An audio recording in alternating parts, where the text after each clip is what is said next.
Oh, welcome back. So we've just left the ship here in Whittier. It's where we'll be stopping for the day. It's a changeover day for everyone else, so we're just here, well, I think for most of the day. And we're just trying to find a way out of this place. It's a bit tricky at the moment, but I'm sure we'll get there eventually. Morning. Okay. No, stop. Stop. Okay, thank you. Don't enjoy this beautiful weather. Thanks very much. Cheers. Thanks a lot. Bye-bye. Okay, so it wasn't too bad. We said follow different tunnels. That's our first look at Whittier. We'll walk back into the town in a bit. But as it's nice weather, we thought we'd just go for a quick walk. It's about a mile up the road. The Portage Trail, or something like that it's called, leads us to a view of the Portage Glacier. So we had to walk down this road, which earlier this morning was completely full of traffic, coming to collect people from the cruise ship. Right, stunning. Nice and warm. Good day, let's go.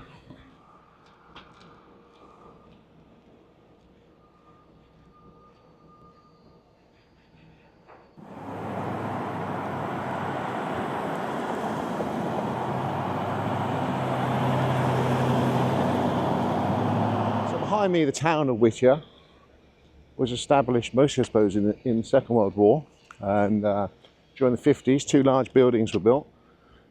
A city in one building and a town in one building. We're going to walk back that way in a bit. The city in one building is no longer in use. The town in one building is still there, 290 odd residents that live there, the population of this area. And it does what appear when you look out onto the harbour, it does appear that everybody seems to own a boat in this area as well. I'll just spin the camera around.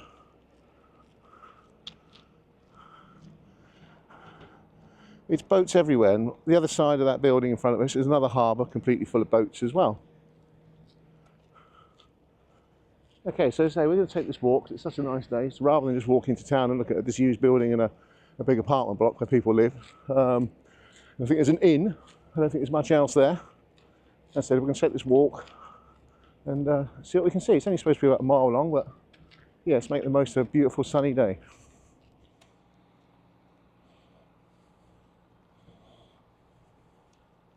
See signs like this, you do start to wonder how high does the water actually come up along this road. So we're currently walking along the highway which joins Whittier to Anchorage, and further up ahead of us is a large tunnel, but it's only one way at a time, so as you can see all the traffic's coming towards us, and give it a period of time, not sure how long the tunnel reverses and it goes the other way. Not only is it a road tunnel, but it's also a train tunnel as well. And just over to the right, there's a waterfall which we may see as we walk this way. May get a bit closer to it. Let's wait and see. Okay, so now to cross the road to get to the trail, the Portage Pass trail. This train line. Either way, down into Whittier. Just use this one by the looks of the sleepers, I would suggest.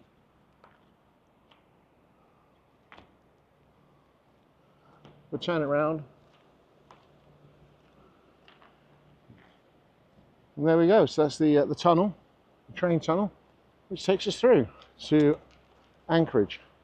Like I said, we're about to do the Portage Pass trail now. Cinder track. Not sure how far it is. I think it's about a mile up here, so let's have a look.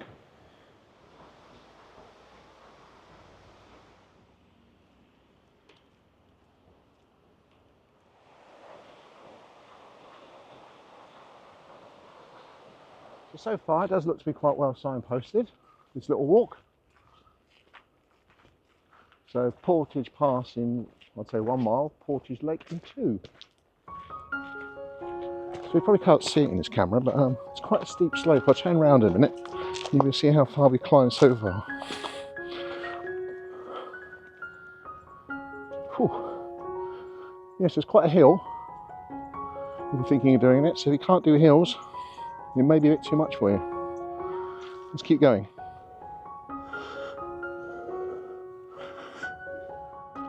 We're still going up.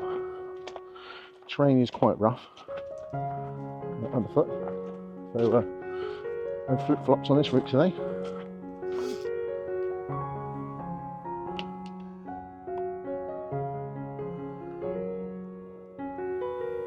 So just stopped for a little bit of break. Probably walking now about 10-15 minutes. And to be honest, it's all uphill, and so it's pretty steep hill as well that you just spin around. So yeah, so it's I'll drop the camera. So you can see it's quite a steep hill. If I spin the camera around again, go up. We're carrying up. No idea how far up we've got to go. But this was definitely a great time. Right, so once the heartbeat drops below 100, I'll continue this walk. Hope you're still watching. So we're now 20 minutes into the walk. Well, 20 minutes since we started going uphill. And yep, we are still going uphill. I hope we're halfway soon. I hope we're halfway soon. It does actually appear to be levelling off a bit. Obviously behind me still, you can see the mountains. And back that way I'll see the where we just walked from. But yeah, it's okay, I just looked round the corner. It's not levelling off at all, so let's keep going. Okay, so we're now reaching the top. So I think we're at 800 foot now, so the sign says. And this is the view. Portage Pass, elevation 800 feet.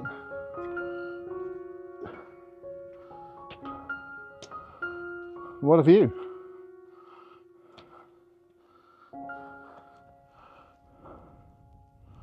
We finally made it back up to the top, and just over 800 feet from where I am now. Behind me is the glacier, so it's turn the camera around so you can actually see it too.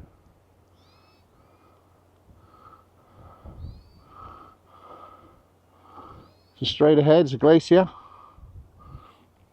I'll just swap over to my bigger camera and I'll try and zoom in and see what it looks like close up.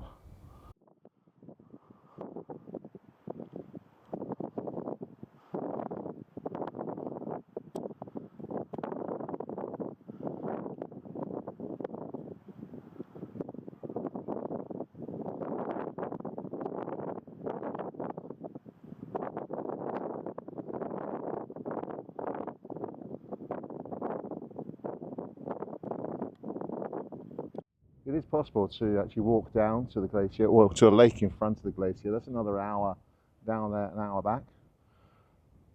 So I'll be giving that a miss, I'll be honest. But yeah, okay, let's try and make our way back down the shaly path back to the back into Whittier itself, because that's what I have to do next, is actually have a look around Whittier. So I need to leave some time for that. But yeah, one last view of what we're looking at.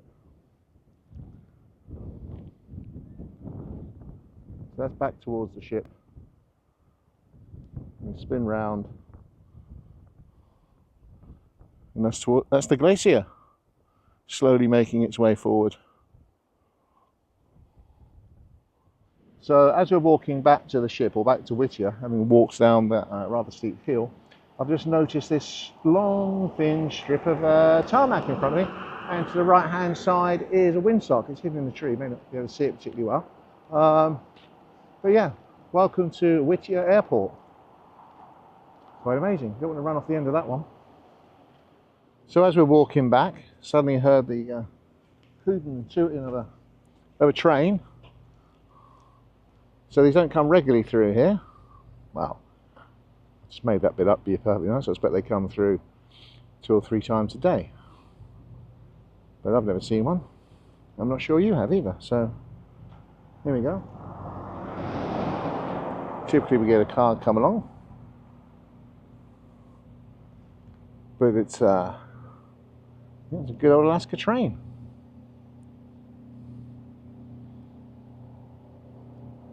The type of train that's got the big glass canopy on the roof, I can see.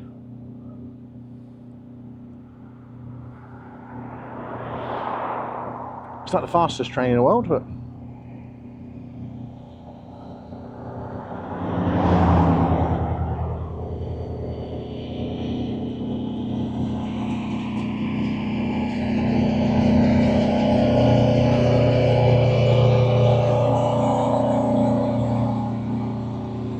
go, one Alaska train.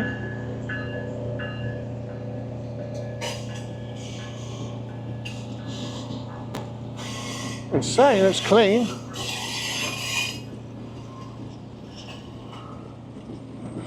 Big observation car at the back.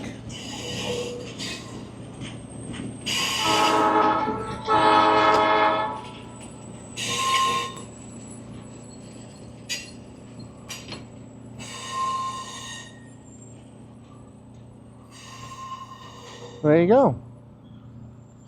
The Cougar Explorer. So we've just walked into Whittier a bit more. Off the boat, turn left as it is for us. And a big parking lot. Directly in front of me you'll see there's a building. This is the what we call the town in the city at the end of the day. So it's where almost everybody lives, actually, in Whittier. It's called Beagich Towers Condominium. Built in the 1950s. So that's when most people actually live. Over in the background, a little bit further over, was a former building that used to be there. That one's not actually used anymore. That was built slightly earlier, about 1953. So the whole of Whittier is really built up around the US Army. This is where the Army would come into Alaska. This is their staging point, and they built all the fuel and the oil depots and the oil lines, which obviously they make use of by the cruise companies nowadays. There's that little train we saw earlier. It's stopped off, it's just unloaded loads of passengers to go on board the cruise ship. So what we're trying to do now is find somewhere to eat. I think there looks like to be a few places along the water's edge in front of us. I can see a cafe, a Wild Catch Cafe, and probably a few more places further up, so we're going to have a look at that as well. Saw a sign area as well saying tsunami evacuation route. Oh wow, why we have tsunamis here? Well, apparently Whittier has had the largest earthquake, we just crossed the road, has had the largest earthquake in the USA, called it 9.6 quite a few years ago. So caused complete devastation, absolutely nothing I'd imagine. There's not much here.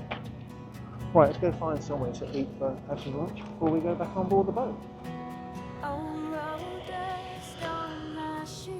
So just walking along the pavement, sidewalk as you guys call it.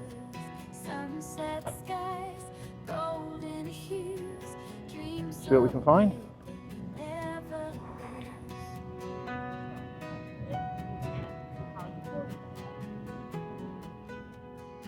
Where else would you get to see a Coast Guard station on a railway track? Well, yeah, railway track. But it's still a Coast Guard station. I do admit I am actually starting to get slightly pick-up envious here. Everybody seems to have one. Okay. Of course you always get the odd one. I think I mentioned earlier how I said there's only around about 300 residents, slightly less. They all live in the one building. But it does appear as if everyone owns a boat. The farm is just full of them.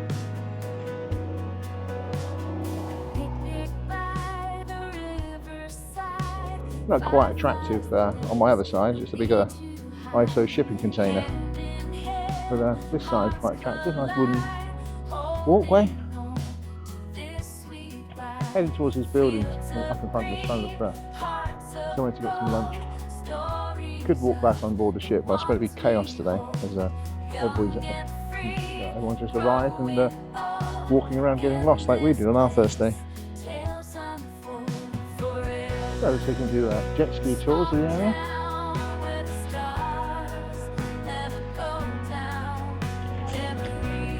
So quite quirky here. A gift shop.